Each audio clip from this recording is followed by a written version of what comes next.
징커스라는 것이 있습니다. 저도 한번 낚시를 가는데 한 번씩 제 집사람이나 아이들 데리고 가지 않습니다.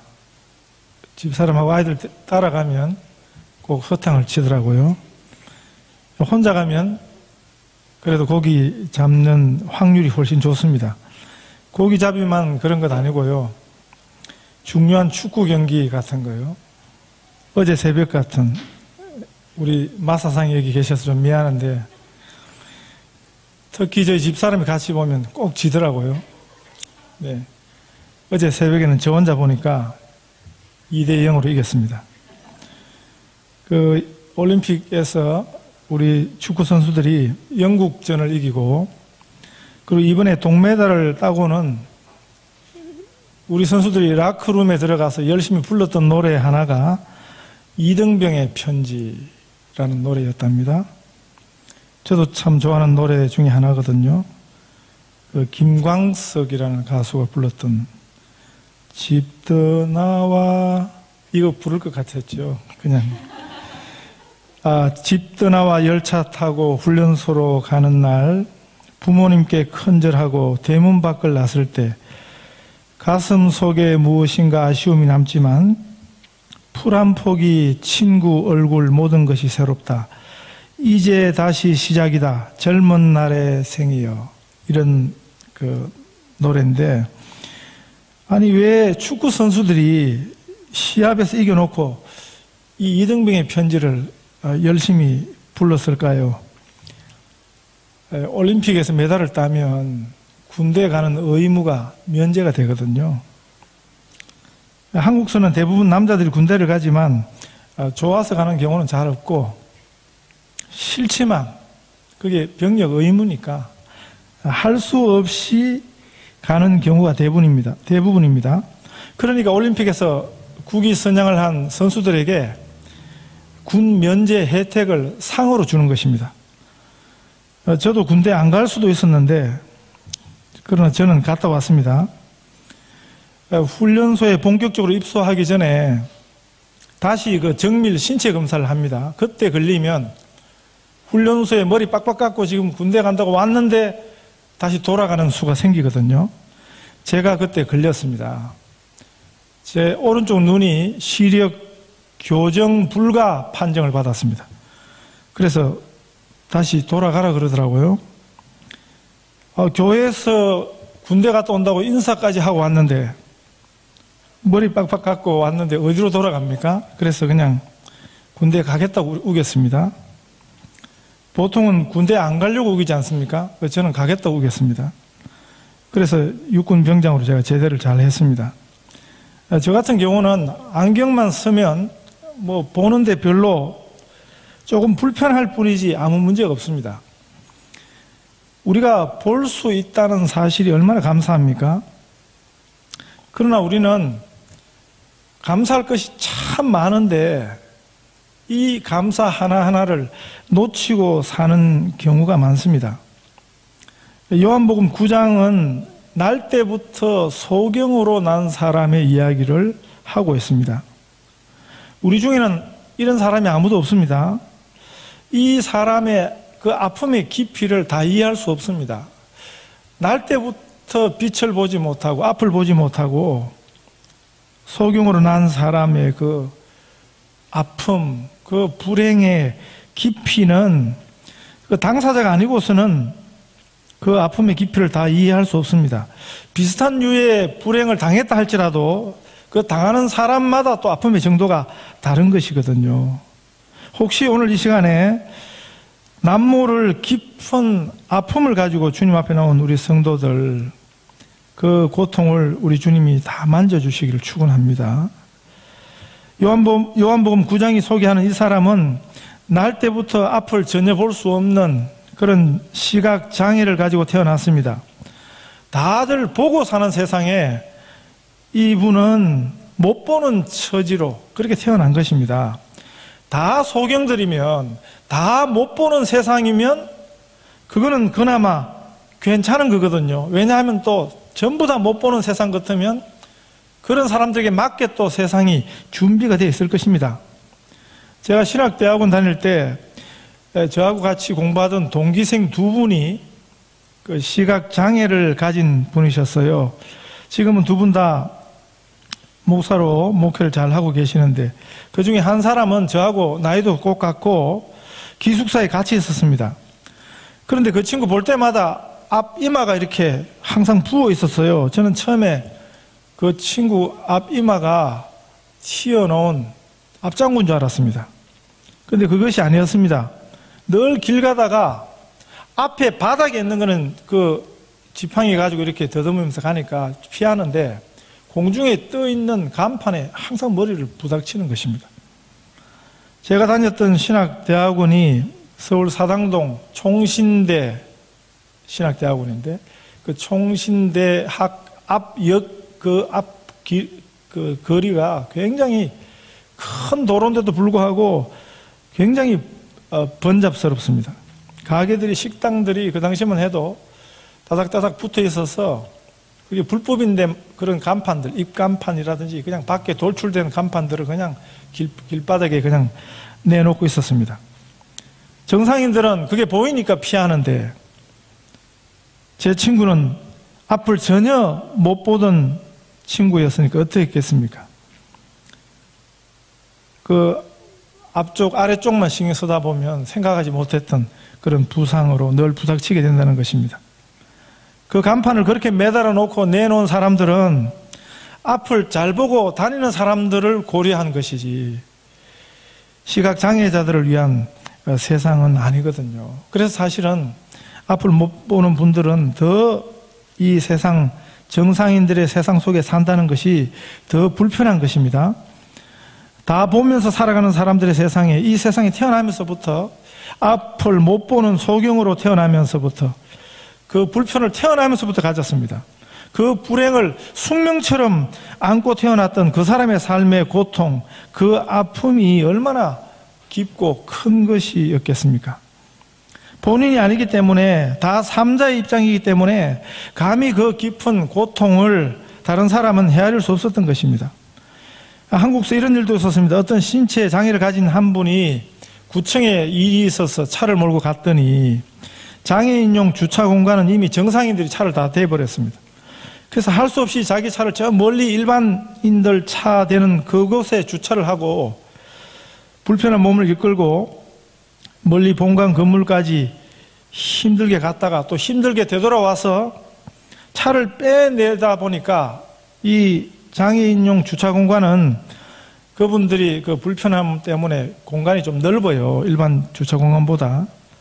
그런데 일반 주차 공간은 그렇지 않거든요. 이분이 그 공간을 빠져나오려고 예를 쓰시다가 그냥 성질이 나니까 그냥 옆에 있는 차들을 다 박아버렸습니다.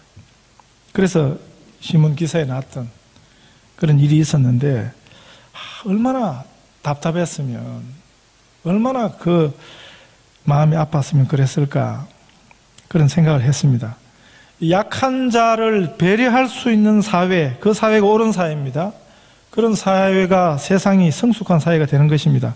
어떤 큰 교회에서는요, 본 예배당이 2층에 있는데 장애인들을 위해서 엘리베이터를 설치하는 문제로 그 교회 내에 반대자들이 많았습니다. 반대하는 이유가 뭐냐면, 아니 몇 사람 탄다고 그 비싼 돈을 들여가지고 엘리베이터를 설치하냐는 거예요. 몇 사람 때문에, 많은 사람도 아니고 겨우 몇 사람 때문에 교회 돈을 그런 데 쓰냐, 그게 반대하는 이유였습니다. 일리가 있는 의견인 듯 보이지만 그 생각은 틀렸습니다. 교회 돈은 그런 데 써야 되는 것입니다. 세상이 돈 쓰는 법과 교회가 돈 쓰는 법은 다른 것입니다. 그래야 옳은 교회가 되는 것입니다. 작은 자들에 대한 배려, 교회의 머리 대신, 그것은 오직 한 분 참 주인이신 예수님이 가르쳐 주신 말씀이거든요. 우리들은, 교회는 그렇습니다. 사람이 아닙니다. 그 본성이 원래 악한, 연약한 인생의 입맛과 비위를 맞추고 섬기기 위해서가 아니라 우리 주님을 섬기기 위해서, 우리 주님의 뜻을 우리가 받들어 섬기기 위해서 모인 공동체가 바로 교회입니다. 남의 불행에 대해서 사람들은 기껏 할 수 있었다는 생각이 호기심에 근거한 질문이었습니다. 도대체 저런 사람들은 누구 잘못으로, 누구 죄 때문에 저런 나면서부터 저런 처지로 비참을 가지고 태어난 것입니까? 하고 예수님께 묻게 된 것입니다. 이미 그 대답을 둘 중에 하나로 이미 결정해놓고 물은 것입니다. 이 사람이 맹인으로 난 것이 네 죄로 인함이니까 자기 죄입니까? 아니면 부모 죄입니까? 이런 생각들이 인간 지혜, 생각의 한계입니다. 인간 경험의 한계입니다. 인간의 한계라는 것은 여기까지밖에 못 보는 것입니다. 이 세상에서는 이런 류의 비참을 보면 이렇게 해석할 수밖에 없는 것입니다. 이런 운명, 이런 팔자라 그러죠. 이런 것을 타고난 것은 그의 운명이라는 것입니다. 인간이 생각하고 또 생각하고 생각한 것에 스승이 있습니다. 그리고 또 그 제자가 있어요. 스승이 하던 생각을 제자가 이어서 또 생각합니다. 또 그 제자의 제자가 또 이어서 연구를 하고 내놓은 결론이 이런 것입니다. 종교적인 해석은 그 사람의 인생의 비참이 죄 때문이라는 거죠. 자기 죄 때문이든지 아니면 부모의 죄 때문이든지. 물론 성경은 죄가 원인인 불행에 대해서도 말씀하세요. 인간 불행의 근본이 죄 때문이라고 성경이 가르칩니다. 인간의 원죄가 없었더라면 첫 번째 창조했던 하나님 인간을 만드시고 참 하나님 보시기에 심히 좋으셨더라 그랬거든요. 그 복된 상태를 그대로 유지했을 것입니다. 오늘 같은 인간의 삶의 불행은 없었을 것입니다. 인간의 비참과 고난과 불행의 근본은 하나님 떠난 것에서부터 시작되었습니다. 그렇다고 첫 번째 인간이, 인류의 시조 아담이 선택한 운명을 우리 모두 자동적으로 숙명적으로 지게 된다는 건 아니에요. 우리의 비참과 고난은 우리의 죄성이 바탕이지만 그것을 사실은 우리가 자초하는 것입니다. 특별히 우리 인간들이 우리 인간의 의지를 가지고 그 비참에 계속 머물러 있는 것입니다. 하나님을 의지해서 하나님을 믿어서 하나님에게 힘입어서 살려는 대신에 아담이 행했던 그 근본 악행, 우리 의지를 쫓아서 우리도 우리 것에 힘입어서 하나님 떠나서 하나님과 무관한 삶을 살기로 결정하는, 그게 죄의 의지거든요. 그것 때문에 우리가 계속 그 불행과 고난에 머무는 것입니다. 그런데 하나님께서는 이런 인생들을 그냥 내버려 두지 아니하셨습니다. 죄의 순환 속에, 고리 속에 살 수밖에 없는 우리들을 하나님이 친히 찾아오셨습니다. 예수님이 우리 삶 속으로, 우리 역사 속으로 오시기 전에도 이미 하나님은 하나님의 백성을 찾으셨습니다. 제사라는 제도가 그런 거였습니다. 하나님의 백성을 찾으시는, 하나님의 백성들이 하나님께 나아갈 수 있는 방법이 제사였습니다. 제사를 통해서 하나님이 만나 주셨습니다. 말씀을 주셨습니다. 이 하나님의 구원의 방법과 말씀과 약속을 인간 스스로 거부할 때 인간에게 고난과 불행이 계속된 것입니다. 우리가 우리들 생애 가운데요, 우리 힘으로 감당할 수 없는 어려움을 만날 때 특별히 우리 성도들은 하나님과의 관계를 먼저 생각합니다. 이런 경향은 좋은 경향입니다. 특별히 내가 하나님 앞에 뭐가 잘못한 것이 없는가 이렇게 돌아보는 것은 그건 그나마 괜찮은 것입니다. 특별히 부모된 우리들은요, 우리 자녀에게 문제가 생기면 자신의 죄를 하나님 앞에 먼저 돌아보게 됩니다. 이런 생각, 이런 경향은 부모된 우리 자신을 위해서는 그렇게 나쁘지 않습니다. 그러나 자녀의 고난과 불행이 부모의 죄가 원인이라는 생각은 그건 성경적이지 않습니다. 어떤 분들은 성경 말씀에 특별히 출애굽기 20장 5절에서 6절 같은 말씀을 가지고 출애굽기 20장 5절 6절이 이렇습니다. 나 여호와 너의 하나님은 질투하는 하나님인즉 나를 미워하는 자의 죄를 갚되 아비로부터 아들에게로 3, 4대까지 이르게 하거니와 6절에는 나를 사랑하고 내 계명을 지키는 자에게는 1000대까지 은혜를 베푸느니라. 이 말씀에 근거를 두고 부모의 죄값이 3, 4대까지 그 자손에게 이어진다, 그렇게 보는 경우들이 있습니다. 그래서 뭐 자기 할머니가 무당이었으면 그 가게에, 족보에 그 할머니가 무당했던 그 죄에 대한 저주가 흐른다, 그걸 가르쳐요. 그래서 한참 한국교회에 또 이게 이슈가 돼가지고 너도 나도 할 것 없이 많은 한국교회 교인들이 여기 빠져가지고 그게 진짠갑다. 왜냐하면 성경에도 마치 그걸 가르치는 것처럼 그렇게 보이거든요. 이런 논리대로면 우리가 예수 믿으면 그 즉시 하나님의 자녀가 된다고 그랬는데, 하나님의 자녀가 되었어도 3, 4대 조상의 죄값을, 영향을 여전히 갖고 다닌다는 말입니까? 이 말도 안 되는 논리입니다. 그게 무슨 하나님의 자녀가 되는 거예요. 이 말만 하나님의 자녀죠. 3, 4대 우리 할아버지 할머니 우리 가게에 흐르는 저주를 고스란히 내가 가지고 있다는 말입니까?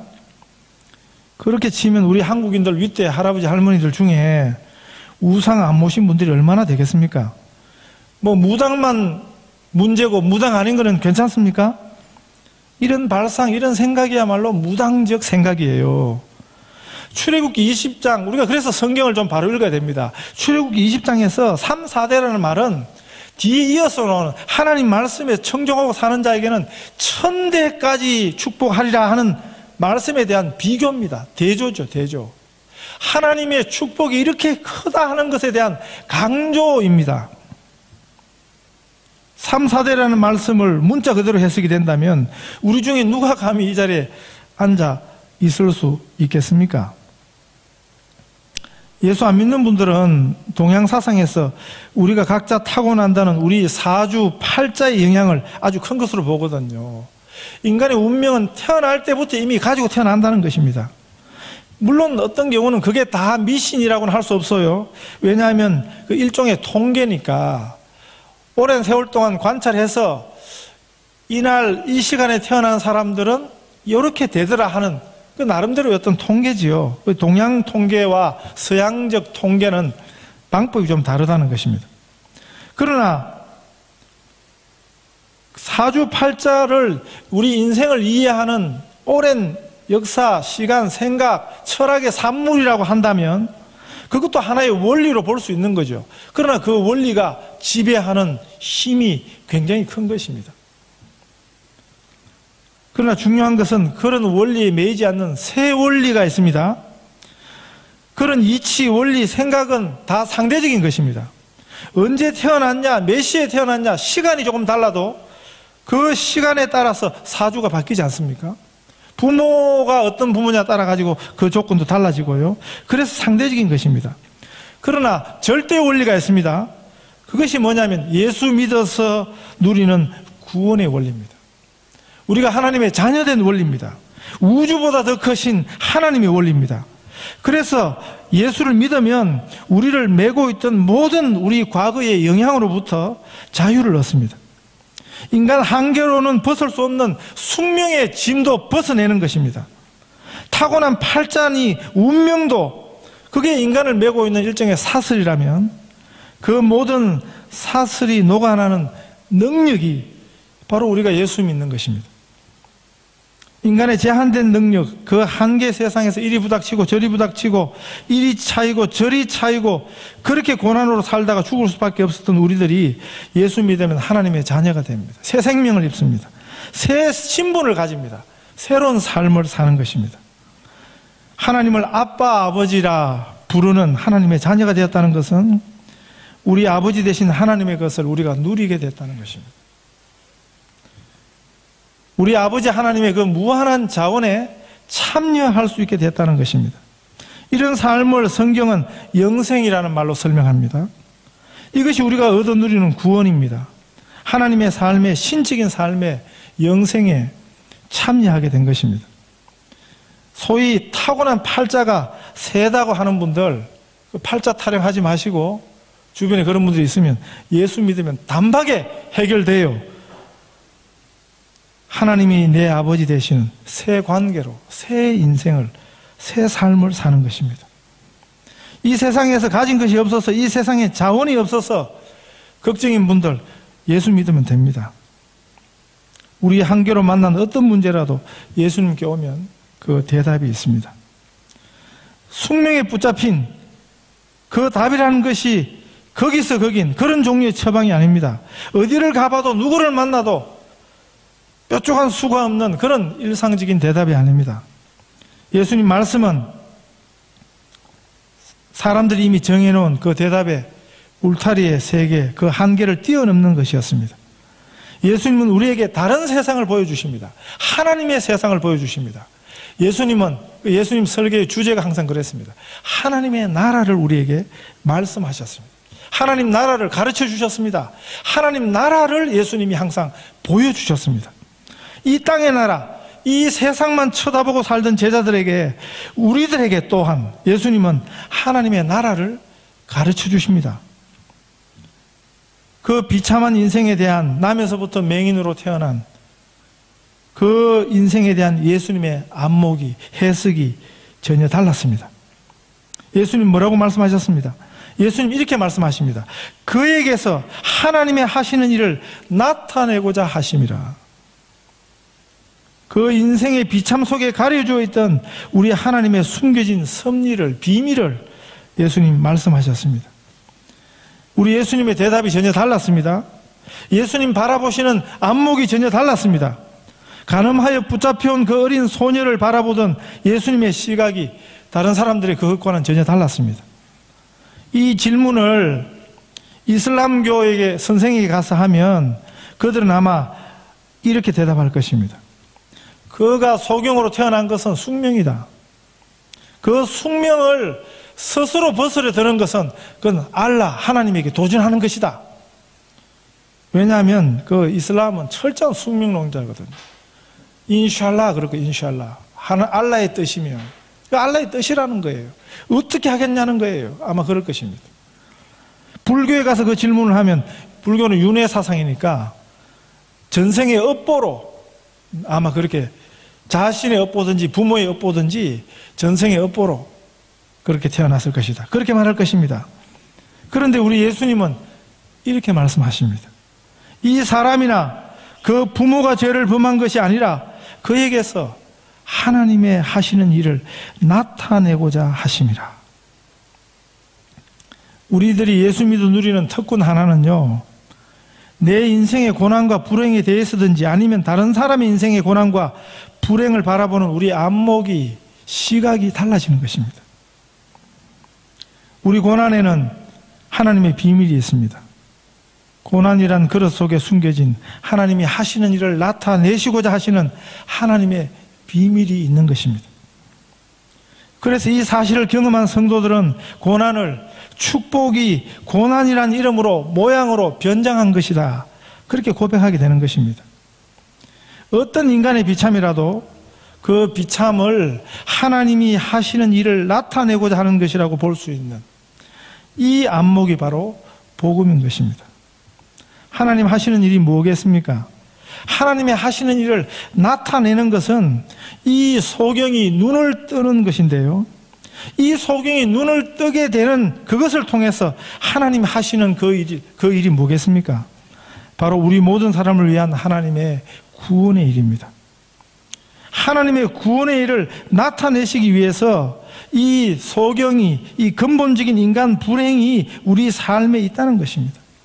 그 근본적인 인간의 불행을 예로 들면, 날 때부터 소경으로 난 이런 말로 설명할 수 없는 이런 사람들의 비참, 이게 근본 불행이거든요.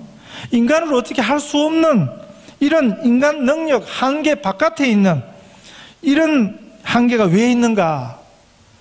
그 한계를 하나님 만드셨다, 이렇게 말할 수는 없습니다. 그러나 그 한계에 하나님의 구원의 일이 나타난다는 것입니다. 인간 불행의 처참한 자리, 그 삶의 현장에 하나님의 구원의 일이 나타난다는 것입니다. 우리가 이 소경과 같은 사람을 만난다면, 이런 어떤 인간의 방법을 어떻게 할 수 없는, 해볼 수 없는 이런 문제를 가진 사람을 만난다면 우리는 안타까움만 더 클 것입니다. 답답할 것입니다. 어떻게 해볼 도리가 없는. 그러나 사실은 그때 우리가 예수님의 안목이 필요한 것입니다. 예수님 뭐라고 말씀하시냐는 거죠. 이런 사람을 향해서 예수님 뭐라고 말씀하시겠냐는 거죠. 예수님께서 뭐라고 말씀하시느냐. 우리가 주목해야 되는 일인 것입니다. 인간의 시각이라는 것은 정죄하는 것입니다. 그 인간이 만난 불행의 원인을 그 나름대로 진단해서 말하는 그 정도가 인간이 할 수 있는 것입니다. 그것이 그 당시 유대교가 할 수 있는 한계였습니다. 거기까지가 인간 종교의 일이었습니다. 그 당시 예수님 당시에 그런 사람들이 가득했습니다. 많은 소경들이 있었습니다. 문둥병에 걸린 사람들이 있었습니다. 병자들이 있었습니다. 귀신 들린 사람들이 있었습니다. 유대교는 그런 사람들 다 내몰았습니다. 정죄해버렸습니다. 우리가 다 알 수 없는 뭔가 죄 때문일 것이다 하고 사람들을 정죄했습니다. 그러나 예수님은 그들을 대하는 태도가 달랐습니다. 예수님의 이해가 달랐습니다. 예수님의 말씀이 달랐습니다. 그 구원을 위해서 우리 예수님이 사람의 몸을 입고 오셨습니다. 그렇게 불행 속에서 불행을 안고 살아가던 그 사람의 눈을 뜨게 해주셨습니다. 깜깜한 암흑을 살던 인생이 눈을 떠서 빛을 보게 된 것입니다. 빛이 그의 그토록 어두웠던 인생 속에, 그의 삶 속에 비추이게 된 것입니다. 그 삶의 생명이 시작된 것입니다. 전혀 다른 세상을 그가 살게 된 것입니다. 똑같은 세상인데 그러시겠습니까? 전혀 다른 세상입니다. 눈을 열어보게 된 세상입니다. 우리들이 예수를 믿고 나서 이런 비슷한 경험을 했습니다. 우리의 영안이 열렸습니다.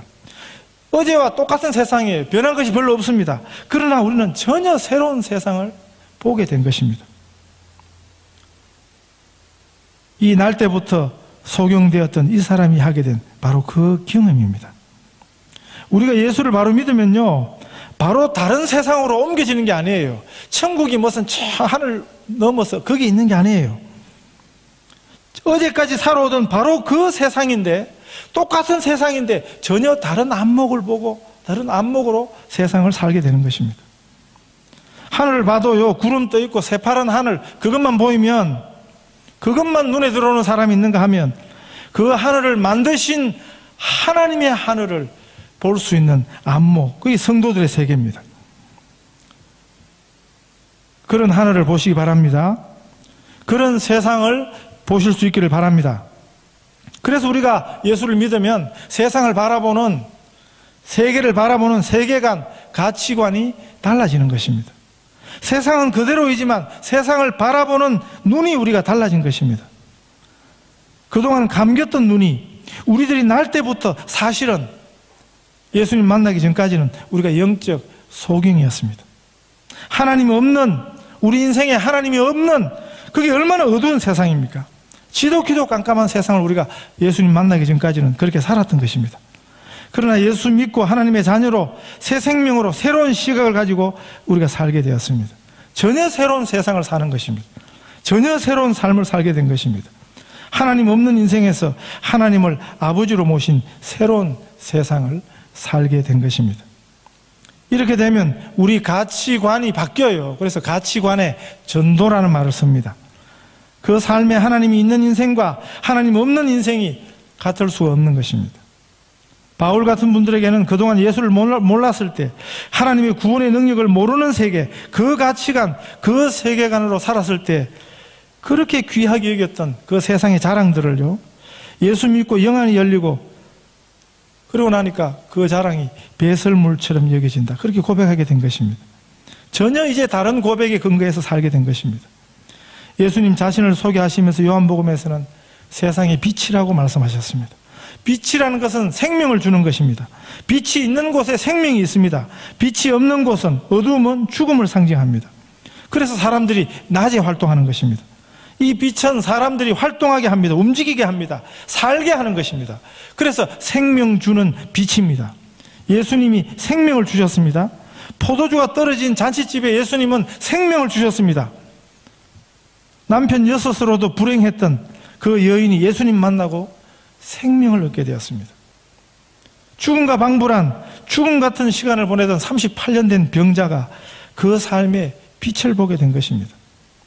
다른 사람들에게 넘겨졌으면 돌에 맞아 죽을 수밖에 없었던 그 여인도 예수님에게서 새로 태어나게 되었습니다.